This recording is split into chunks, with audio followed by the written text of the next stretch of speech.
Well, hello, friends. Welcome. I didn't say hello correctly. Hello, friends. Welcome into the TexAgs Rewind presented by Specs. Specs, wines and spirits. Finer Foods have been a Texas family-owned destination for selection and savings since 1962. It's your one-stop shop with literally thousands of wines, spirits, and beers every day for lower prices. It is the Rewind. I'm David. We're in the Rollo Insurance Studio. Got Luke Evangelist with me here on the show. Mr. Luke at the Angry Elephant News and Social Center. Always typing, always doing work.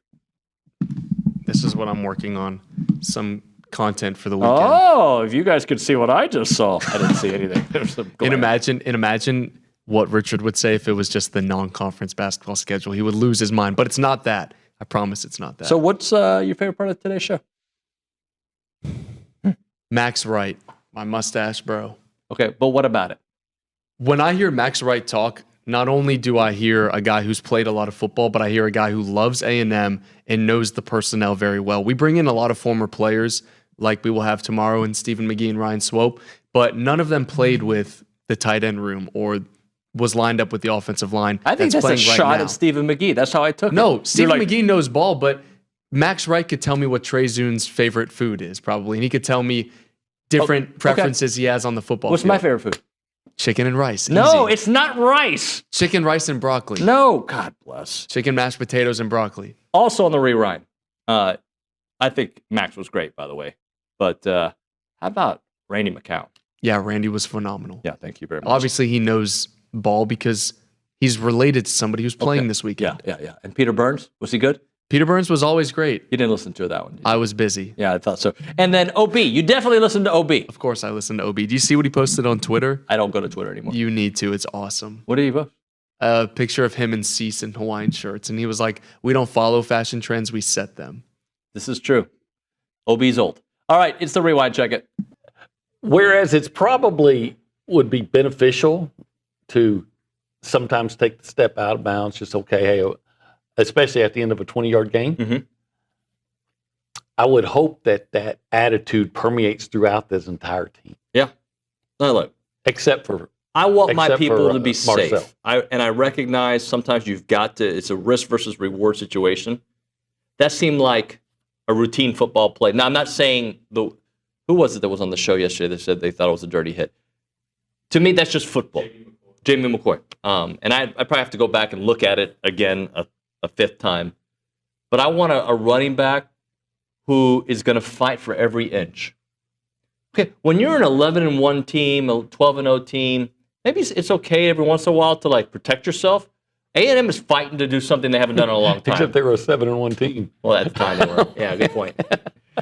But it doesn't matter until the end, right?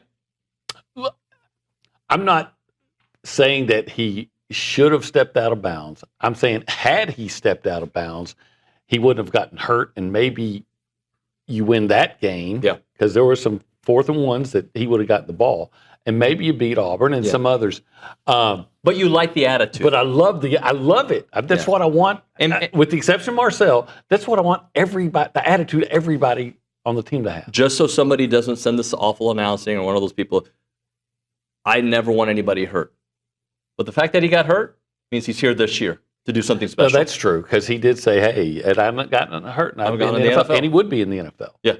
And he'll be in the NFL this time next year. So now you have a veteran team with an elite running back and a room of dudes. Hopefully everybody has the same everything is attitude. or. You know, Le'Veon or Reuben Owens.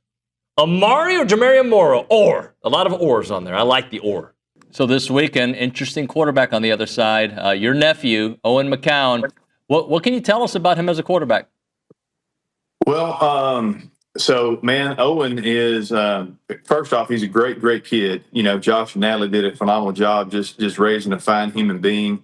Very hard worker, knows ball in and out. Because obviously with his dad playing so many years in the NFL, he's been around it his whole life. And so athletic kid, tough, you know, I don't think we'd have let him wear the last name if he wasn't tough. And so, but he's a good player, you know, and he's everything that you'd want your quarterback to be. And so he's just continued to get better each year. So I think he's got a lot of runway in front of him in terms of what he can do and where he can go. He's just got to take it one game at a time and see what happens. Were there signs early on when he was a kid, like, okay, this kid, he's got the quarterback genes, he's got it? Yeah. I'll tell you, it was. It always was during the summer, because growing up, especially when, I was kind of fresh out of college and Josh and Luke were starting their NFL careers. We did a lot of football camps probably for about, 10 years there. And so his families were growing and kids were growing, whether it was Josh's boys or my boys or Luke's boys. There was always a ball around the camps. And so everybody was always playing catch and whatnot. And you could see it early, of course, he's the only lefty out of the whole group, so that's a little bit unique. So he was always drawing attention just because he threw it different than everybody else. But then as you could see him starting to grow and to develop, he really started to come on, and so he's really done well with the opportunities that he's been given. And he's very athletic and spins it really good.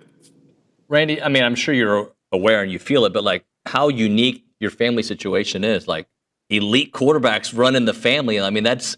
At the high school level, at the college level, you've got pro level. Like it's a pretty cool environment, or just a family situation, if you will. Yeah, it really is. It's unique, and especially today. I know a lot of parents. Man, what'd your mom and dad do? And man, honestly, it was never the game plan, especially with us. It was just kind of.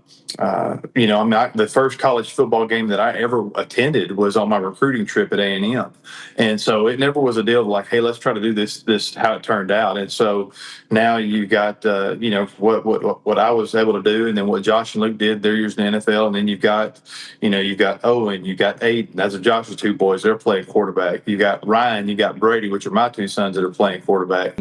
What do you think about this tight end room? I know you watched Theo kind of come up through the system. He's now the guy. I mean, there's other guys there, but he's now like it's his time. Yeah, man. I got to tell you, seeing the growth that Theo has made since my time seeing him as a freshman, new guy coming in from Sweden, it's been awesome. He's always been a physically imposing player.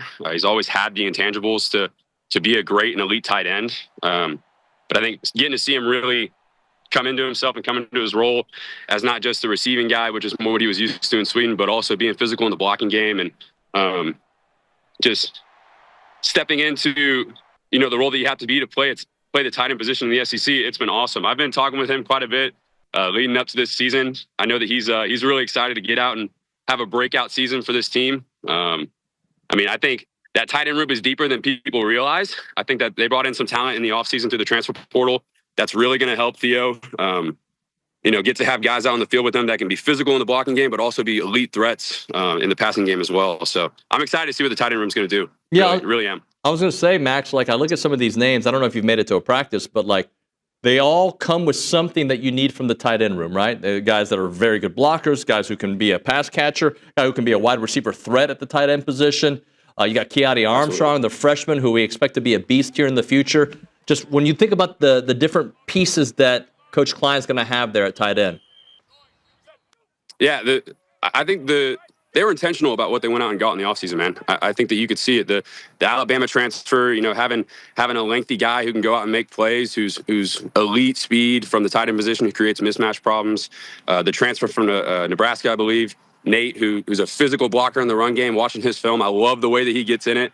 And puts his nose in things. It reminds me a lot of how I used to play the tight end position, where a willingness to be physical in the run game, and you got to have a guy who's a bulldog in that position to be able to run the football as much as Coach Klein does in this offense. I think that some of the up and coming talent too is going to be huge in having depth at that position. You got to be able to bring multiple tight ends on the field to be able to be successful in the offense, and you got to have guys who can be multidimensional, which is what they went out and got. They went out and got talent that can fill the need at that position, and I think it's going to be a really fun group to watch, just the depth and the growth that they've made over the past year. The second year in offenses I know is big, and Theo now has really gotten comfortable and is a leader in that room. So I'm excited. I think you're a UTSA fan, right? Because you went to school there. Yeah. I pull for the Roadrunners. In fact, I was just in San Antonio this last weekend, and they're excited about it. I mean, you and I talked about it back in the day, about a year ago, about, I thought there was a chance that Jeff Traylor, their head coach at UTSA, was going to get the A&M job. And I think that he was, somewhat mentioned in that running right now. Well, I think there's a little bit, I wouldn't say an axe to grind, because I think that he respects the hell out of Mike Elko and understood why Elko got that job. But I definitely think there's an extra motivation this week in Kyle Field for Jeff Traylor to say, hey, like, I can coach some football as well down here. Yeah, I'm interested in this game for multiple reasons. A, it's the first game. B, it's an in-state game. C, it's a team like UTSA that has, a couple years ago, they played Texas super tight. I know last year wasn't that good for them against Texas, but they're a team that can move the ball, and that's an area where A&M struggled, especially giving up big plays. Yeah, I mean, and again, when I talk to people down at UTSA, I mean, they feel as far as, roster-wise, 22 to 22, yes, A&M's going to have better five-star players, but they feel like they can play with anybody. It's just a matter of when the game gets down to depth. If a couple guys get a little bit banged up and all of a sudden they get a little bit winded in their first game, what happens when A&M can lean on a roster that Elko has put together and the foundation of a bunch of 3, 4, 5-star guys versus a roster, that's been picked clean because of the transfer portal, right? I mean, UTSA is one of those programs that a lot of these teams are starting to deal with, where it feels like a good AA team in baseball, which is, hey, when you got a good player, you probably got them for a year, but then they're going to be on this meteoric rise, so they end up cashing a check somewhere else. And that's just the reality of college football and where we're at right now in 2025. All right, Luke, you're always so busy. Tell the people what they should do, but I want something new to it. I add a different element. All right. Wait, why are you putting him on the spot? Can I not think of something to do? Yeah, I mean, how about just have him comment on the post that you put yesterday with Travis Kelce and Taylor Swift? Yeah, if you go to the TexAgs Instagram, you're going to want to find that picture of Taylor Swift and Travis Kelce. It's actually a scroll. We've got 5 different options for you. And if you like it, you should definitely repost it. If you love it, you should definitely comment. And if you thought it was the greatest thing you've ever seen, you should like, comment, and share it. And you should do that same thing with the YouTube video. Thank you. Good work this week. All right. That's the Rewind. We'll see you mañana.